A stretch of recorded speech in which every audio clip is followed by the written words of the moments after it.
तुलसीदास जी महाराज वंदना करते हैं। पहले वंदना के बंदों प्रथम महेश्वर चरणा मोह जनित संशय सब हरणा। पृथ्वी पर के देवताओं की वंदना करते हैं। ऐसे देवताओं की वंदना करते हैं मोह जनित संशय, मोह से उत्पन्न संशय को दूर करने वाले होते हैं।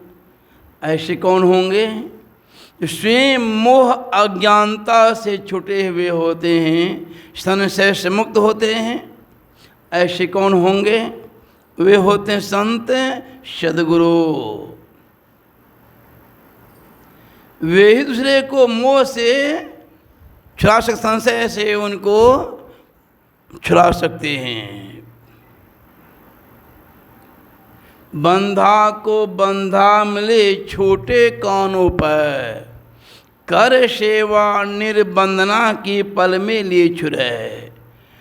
जो स्वयं मोह के बंधन में बंधे हुए दूसरे को छुड़ा नहीं सकते हैं, अर्थात यथार्थ में संत ही होते हैं पृथ्वी पर प्रत्यक्ष देवता।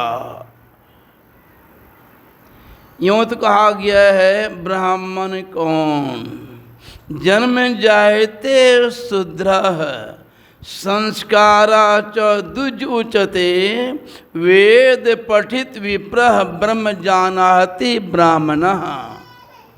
जन्म से कोई ब्राह्मण नहीं होते हैं, जन्म से सब शूद्र होते हैं, अज्ञानी अबोध होते हैं। छोटा बच्चा है, उनको बैठा देते हैं, बच्चा तो अबोध है, पेशाब पखाना कर दिया, उसी परा हुआ है, उसी लिपोत रहा है। माँ देखती है उनको साफ कर नहला धुलाती है। वही बच्चा जो परा हुआ मलमूत्र पर किस्म खेल रहा था, जब थोड़ी समझदारी हुई उससे बच्चे में लग गया, पैर में लग गया पखाना। अब रोता है वो से लग जाता गोड़, रोता है वह, दूर भागता हूँ उससे।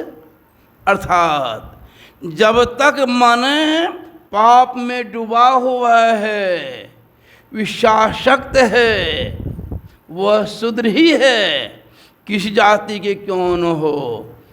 इसी संत कबीर साहब ने कहा, काम क्रोध मद लोभ के जब लग घट में खान, का मूरख का पंडिता दोनों एक समान, क्या अंतर रहा? एक अबोध परा हुआ था, एक है जानबूझ के परा हुआ है, विषय में पाप में लिप्त है। ऐसे पापात्मा को शुद्र ही कहते हैं, किसी जाति क्यों न हो। जब उनका होता है उपनयन संस्कार। उपनयन किसे कहते हैं? दो आँख तो हम आपको है ही, एक और आँख है, शिव नेत्र कहते हैं। वहाँ कब नहीं खुली है, वहाँ कैसे खुलती है? उनके लिए शिक्षा मिलती है, दीक्षा देते हैं। अब वह साधना में लग जाता है। पहले वह जैसे तैसे रहता था, अब अपने को पाप से बचाते हुए सतन ध्यान में संलग्न है। लोग कहा उनका जीवन ही बदल गया, उनका क्या था क्या हो गया। उसे कहते हैं संस्कारा च द्विज उच्यते। किसे कहते हैं? द्विज।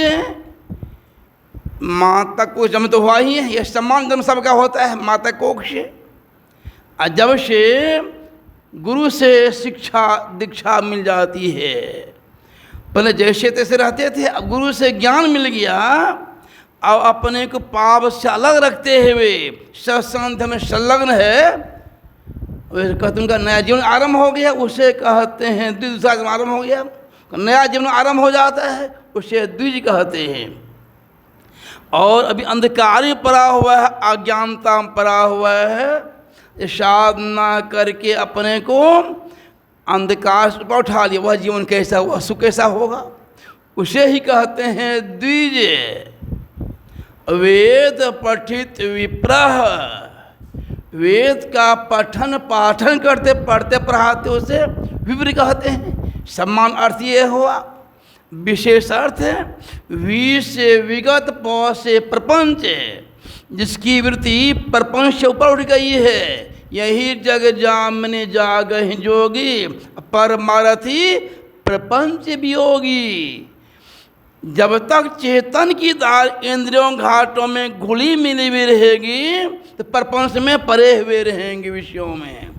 तो साधना विशेष के द्वारा अपने चेतन धार को समेटते इंद्रियों घाटों से वे ही प्रपंच से छूट सकते हैं। उसे ही कहते हैं विप्र। ब्रह्म जानाति ब्राह्मणः, जब ब्रह्म को जान लेते हैं उसे ब्राह्मण कहते हैं। ब्राह्मण को जानना दो तरह से होता है जानना। एक जानना होता है परोक्ष रूप में, तो दूसरा जानना होता है अपरोक्ष रूप में। किसे कहते हैं परोक्ष अपरोक्ष? लोग बोलते हैं सामने में तो नहीं, कुछ परोक्ष में शिकायत करें पीछे में। और हमारे देश के माननीय प्रधानमंत्री नरेंद्र मोदी जी हैं, जो नहीं देखे हैं ना, फोटो में देखते हैं, फोटो में देखते हैं, अखबार में देखते हैं, टीवी में देखते हैं। वह जो देखे ज्ञान हो उसे कहते हैं परोक्ष ज्ञान। वह देख लिया टीवी, उनका फोटो ऐसा होता है, ऐसा उनका चेहरा है। और कभी आज में भटकेंगे तो पहचान जाएंगे। यदि परोक्ष ज्ञान नहीं हुआ, सामने आप भी पहचान नहीं पाएंगे वह ब्रह्म तत्वरूप में है क्या। यह ज्ञान सत्संग से होता है परोक्ष ज्ञान होता है सत्संग से। यह समझदारी हो सत्संग से परमात्मा तत्वरूप में है कैसे, तब कटी ही नहीं दौड़ेंगे पानी पीने के लिए, नहीं दौड़ेंगे जहाँ तहाँ जल चढ़ाने के लिए। समझदारी का भाव है। भवन शिव ने कहा तीर्थे दाने जपे यज्ञ, काष्ठे पाषाण के सदा, शिवम पश्यन्ति मूढ़ात्मा, शिवे देहे प्रतिष्ठिते। वह शिव शव के अंदर विद्यमान हैं, लेकिन मूढ़ात्मा कहते हैं। मूढ़ा मतलब समझदारी नहीं है, ना समझ है। अज्ञानी कहाँ खोजते हैं शिव जी को? कहाँ खोजते हैं? पत्थर में, जल में, तीर्थ में खोजते हैं। उसे मूढ़ात्मा ना समझ कहा। ये परमात्मा हम विराजमान है, बाहर में ढूंढते खोजते, उसे ना समझ कहा, मूढ़ात्मा कहा। यह सत्संग से परोक्ष ज्ञान होता है। आदर साधना करते करते आगे चाहिए होती है तो परमात्मा साक्षात्कार होता है। उससे यथा ब्राह्मण कहा तो उसे ही ऐसे ब्राह्मण की प्रभु साहब ने पूजा करने के लिए कहा। ऐसा ब्राह्मण मिले ताकि पर छाँव पाए, चरण पखार के पी जाऊँ। किनका? खनिक होगा का, खनिक होगा का, जोरदार होगा का। बीड़ी पीने वाले हैं, उनका कहते हैं पूजवे कर, वे पूजते रहा। जो ब्राह्मण हो के खैनी बीड़ी खाता है, धूम्रपान करता, उनको देंगे दान क्या हाल होगा? सुनिए, चर्चा यह स्कंद पुराण में। धूम्रपानम रतम विप्रम, दानम करोति य नरः, दातारो नरम कमयान्ति, ब्राह्मणो ग्राम शुक्रः। जो ब्राह्मण को जन्म लिया है, यदि वह धूम्रपान करता है, खैनी बीड़ी सिगरेट पान जैसा खाता है, ऐसे धूम्रपान करने जो दान देता है, कहाँ जाएगा वो दाता? दातारो नरकम यान्ति, वह जाता है नरक में। ब्राह्मण समझ जाएगा क्या? ब्राह्मणो ग्राम शुक्रः, वह मरता गाँव को सुअर बनता है। ब्राह्मण पूजा होने, कैसे ब्राह्मण पूजा होनी चाहिए? वही कहते हैं ऐसे ब्राह्मण जो संशय हरण कर ले। आगे बतलाते हैं, प्रणाम करते हैं सुजन समाज सकल गुण खाने, करो प्रणाम स्वप्रेम शुभानी। अब प्रणाम करते हैं सुजन समाज। कौन समाज? सुजन सज्जन होगा। सुजन मतलब सज्जन है। सकल गुण खाने, सभी गुण के भंडार हैं। कौन होगा समाज?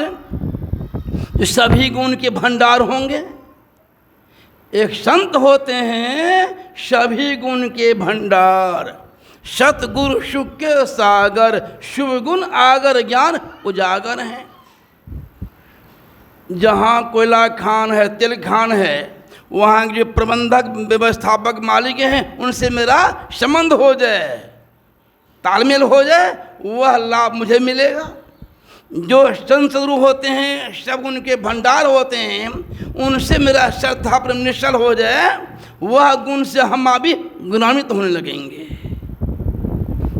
ऐसे संतों का समाज होता है सकल गुण खानी। ऐसे प्रणाम करते हैं सुंदर वाणी से। अब उनका कैसा होता है रहन सहन, उनका कैसा होता बोली व्यवहार।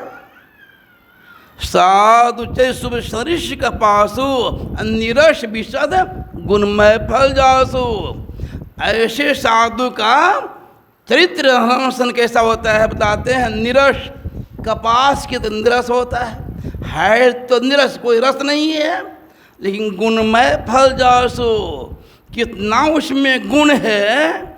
जैसे रुई को धुनाई करते हैं, धागा बनता है, कपड़ा बनता है, कितनी उसकी होती है, खिदमत होती है, धुनाई होती है, फिर भी वह दूसरे को सुखी पहुंचाता है। ऐसे होते हैं साधु जन। सभी कष्टों को सहते हुए सही कुबोल, शांति सकल अंगह अनट अपमान। तुलसी धर्म न पर हरई, कही करी गए सुजान। अपमान सहकर भी सहते हैं कटु वचन, दूसरे का भलाई ही सोचते हैं। वर्णित वंदनीय है और उसमें कितना गुण होता है। उनके संबंध में हमेशा पूज्यपात हैं स्वामी निर्मलानंद जी महाराज, हमारे गुरु भाई हैं, एक साथ पढ़ते थे और हमसे बड़े, हमसे पहले दीक्षा लिए हैं। अब विद्वान महात्मा हैं, इनसे विशेष बात सुनेंगे। बोलिए श्री सद्गुरु महाराज की जय।